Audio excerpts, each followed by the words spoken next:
There's Film Threat, and it's a fantastic run website run by Alan Ng and Chris Gore. Put together an incredible, are in the middle of putting together really an incredible series right now called the D Files. And in the D Files, they've released two parts. In part one of the D Files, they talked about the removal of John Lasseter, one of the most successful creatives, not just at Disney and not just at Pixar, but literally on the planet in the history of animated movie making. And in that first one, they talked about that kind of that backstory. But in part two, they talk about a shift in power, and I want to read a couple of things that tie into. As you do, Um, Mike, I just want to say too that Chris Gore has been around since the '80s. Many people call him the ancient one when it comes to this sort of entertainment reporting journalism that we do. I think out of all of the years that Chris Gore has been around, this is some of the best work that he has put out. I want to give a huge shout out as well to Alan Ng, who's been working tirelessly on this. But it really goes to show the level of rot in the company. Absolutely. If there was ever a time to radically change Disney from the inside, that time was now. With Lasseter out of the way, he was replaced at Disney Animation by Jennifer Lee and Pete Docter at Pixar. Lee was the writer and co-director of the smash hit Frozen, and Docter had been a creative force at Pixar for years, directing Up, Inside Out, and Monsters Inc. At the outset, the choices appeared solid. Still, in the case of Disney Animation, radical changes needed to be made in the racial and gender makeup of its leadership and creative process. That change began with Raya and the Last Dragon. You remember that one, Pro? I do. The bastardization of Cambodian mythos. How so, sir? Quite. Well, it just, for one, they brought in someone who had absolutely no understanding of Cambodian culture. It was a Mexican music artist, someone who'd been directing music videos. And no offense to you, Mexican Iron Man, but he wasn't necessarily. Not offended. It would sort of be like, Mike, if you were called in to be the head of a ballet. I don't know. Maybe you have some experience with dance, but I don't know that to be true. All of that said, Raya and the Last Dragon then took specifically Cambodian legends and stories and turned it essentially into the Airbender again, the Last Airbender. It just made it into generic Asian cultures that you could not really recognize or identify, that just kind of felt Asian a little bit, Chopsticks, good enough. But they got their diversity points. They just, and when you think about it from this standpoint, Cambodia, of course, is a place that has suffered some of the worst atrocity in the history of humanity. People think about Mao and what he did to China, but Pol Pot did, tremendous damage to so many in Cambodia. And, my gosh, the atrocities that were faced. And to have a place like that be mistreated then in by Disney when they had the opportunity to talk about their stories and their legends, really, just unfortunate in many ways. Well, as the article goes on to state, they started quote diversifying some of their talent inside their animation department, and part of the problem with this was that this was really where things took a strong hard left turn by the gunning for Briggs and Wellens. They got impossible tasks foisted upon them, trying to force them to quit, and the situation became really, really tough in Lasseter's absence. Because one thing that Lasseter did do, regardless of whatever personal demons he definitely had a commitment to deliver outstanding quality entertainment. Back to the Disney Files here, part 2, The Great Mouse Reset. And I think you guys, like I said, we're talking about Raya and the Last Dragon. And this kind of goes into, how they talk about Briggs and Wellens didn't need to go as they didn't fit the correct demographic to tell Raya's story. They brought in somebody else. Disney had a diversity problem within animation, prompting Jennifer Lee to recruit new talent from the outside, brought in Carlos Lopez Estrada to direct. That's what you guys were just talking about. And he was an experimental theater director who worked his way into directing music videos and commercials. So again, we have another person here that, by and large, this is nothing against his talent level, but this is against his experience level, who had no experience running a project of this scale, a major Disney Company Animation, Walt Disney Animation Studios project. So again, we've seen this pattern, right? And none of these things tend to turn out very well, where they're giving these people that have never done a $100 million, $200 million film before in their life, let alone a Disney project, on a subject matter that they really are unfamiliar with, and saying, here, go ahead, because this is what we're doing now. And it doesn't seem to work out. But apart from Raya and the Last Dragon, the other curious move by Jennifer Lee had to do with writer Adele Lim. I'm just speculating here, but was Lim now being targeted by Lee because she was a Lasseter hire? What was the reason for bringing in a second writer? Lim was now forced to share writer credit with Lee's new recruit, Ki Gwen, whose credits to this point were a handful of television episodes as a writer, but mostly staff writer credits. Again, another very curious maneuver here, right? In addition, Gwen begs the question, why would Lim, coming off a $239 million success with Crazy Rich Asians, need to share a writing credit and a paycheck with a relatively inexperienced television writer? In my humble opinion, Disney decided to take a talented and studio-proven Asian woman and reduce her to a mere diversity hire. After Raya and the Last Dragon, Lim left Disney to write and direct her feature films, including Joyride. Her co-writer, Ki Gwen, would go on to write and co-direct the 2022 Disney flop, Strange World. So we can Real winner there. Are we seeing a pattern here, folks? I think there's something worse than a pattern. I think that Jennifer Lee has emptied out the talent roster at Disney such that they can't make the things that you want them to make anymore. They can't. They don't have the talent anymore. No, they don't. They truly don't. How many years do you think they worked at Disney to develop the kind of pipeline to bring folks out of college into their style of animation that was the greatest in the entire world?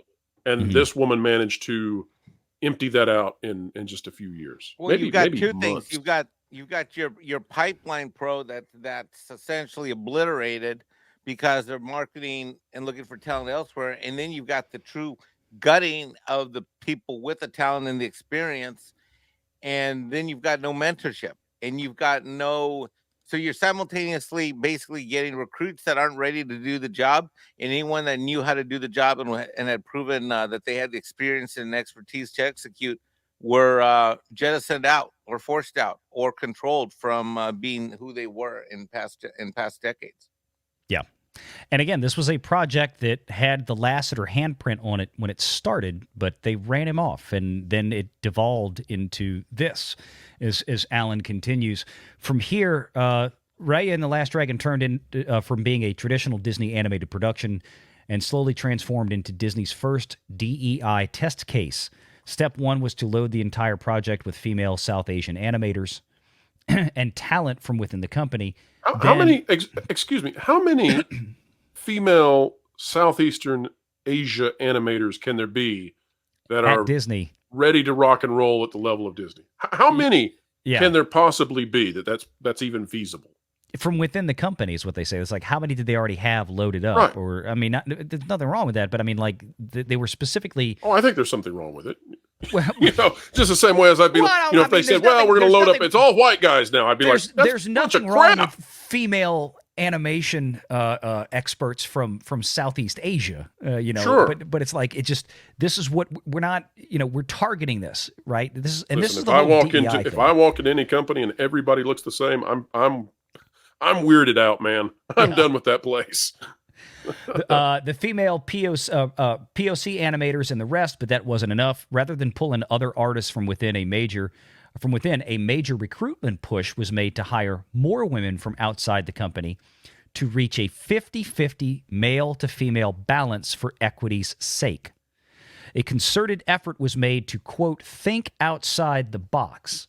Let me get my cursor here fixed up. When recruiting at Disney, during the female leads filmmaker panel, I'm just going to repeat that. For Raya and the Last Dragon, head of story, Fawn, we'll just say Fawn, because I can't even say that last name, stated that Disney had decided to change the landscape of its hiring pool, which was once art school graduates from such stalwart institutions as Cal Arts. I think we all know what That's why he said once stalwarts, because CalArts is not what it used to be.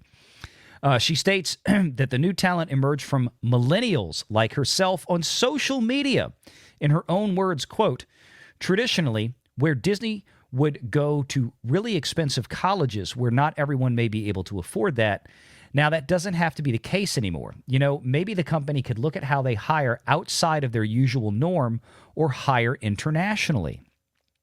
Disney Animation did go out of its norm in hiring, with the help of Women in Animation, an advocacy group created in 1993. Their mission states, quote, we envision a world in which people of all gender identities share... Yeah, we'll leave it there. So then women will be in the minority again. Yeah. Okay. Exactly. That's worked so well in women's sports. Can fully share in the creation, production, and rewards of animation.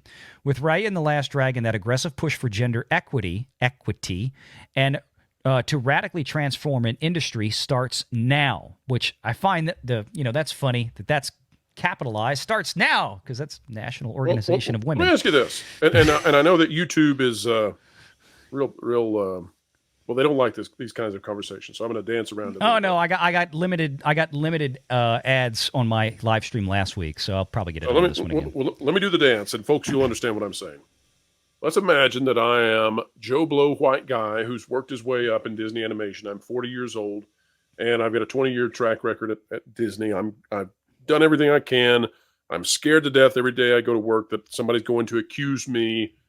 But then I find out that you get an advantage not only if you're a woman now, but if you have a gender identity that falls in whatever this group is, okay?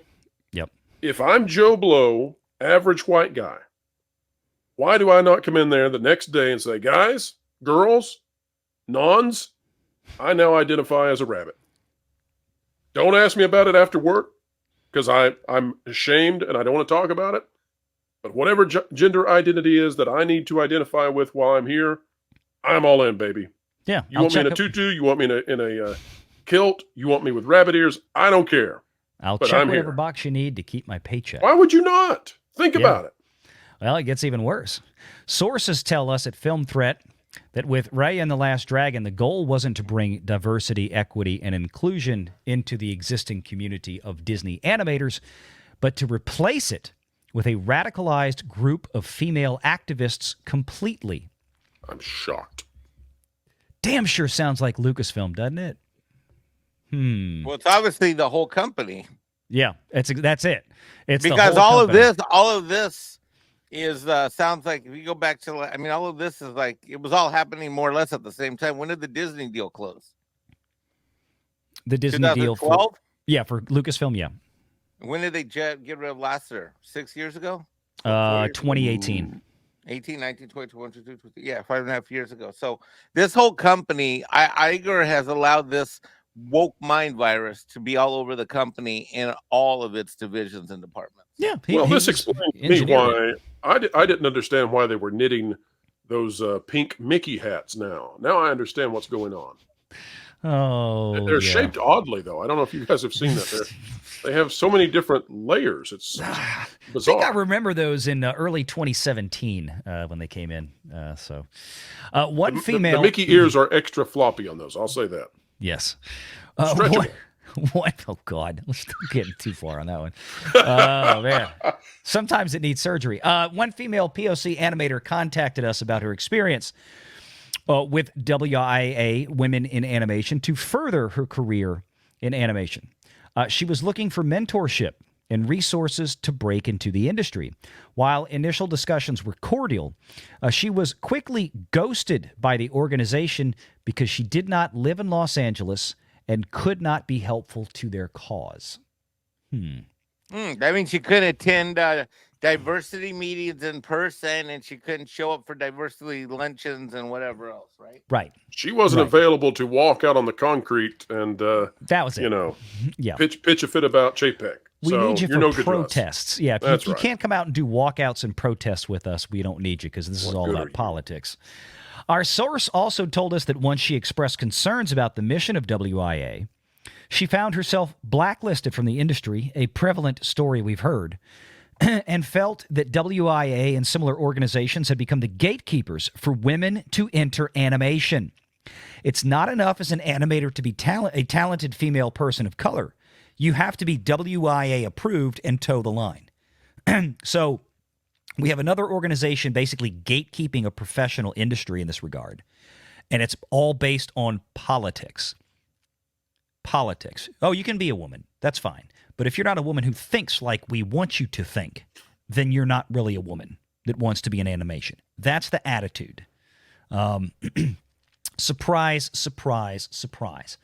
Another example of this new activist culture is the formation of a segregated women's committee that meets regularly to pitch ideas, network, vent, look at story room strategies, listen to guest speakers, and empower each other to take on leadership roles.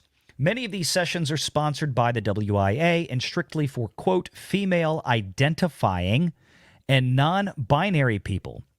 Can you imagine going into a creative meeting knowing that half the room has already made all the decisions beforehand? These meetings are literal war rooms, as so-called creative sessions are now considered battlefields. Now imagine if you disagreed with one of their ideas. Shots fired. I'm sure there's a large bag of ists nearby to hurl your way. And we'll get rid of that real quick.